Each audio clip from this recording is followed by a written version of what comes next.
সন্দেহ আর বিশ্বাস, এই দুই আবেগ যাদের বিশেষত্ব আছে, কিন্তু এই দুইয়েরই স্থান একই,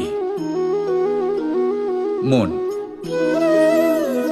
বিশ্বাস আর সন্দেহ এই দুটোই কখনো আমাদের দুঃখের কারণ হয়ে দাঁড়ায়, বিশেষ করে তখন যখন আমরা কোনো ব্যক্তির চরিত্রের আকলন উচিতভাবে করতেই পারি না। আর তাছাড়া এই কাজটা সহজ নয়। আমরা কখনো কখনো কোনো অনুচিত ব্যক্তিকে উচিত বলে ভেবে বসি, তার উপর বিশ্বাস করে ফেলি, আর ফলস্বরূপ সেই ব্যক্তি আমাদের বিশ্বাস ভঙ্গ করে বসেন, আর আমাদের দুঃখের সম্মুখীন হতে হয়। ঠিক সেইভাবেই কখনো কখনো আমরা এমন কোনো ব্যক্তির উপর সন্দেহ করি যে হয়তো পূর্ণরূপে পূর্ণ নিষ্ঠা ভরে আমাদের মঙ্গল কামনাই করেছেন, এমন একজন ব্যক্তি যে সত্যি বিশ্বাসের পাত্র।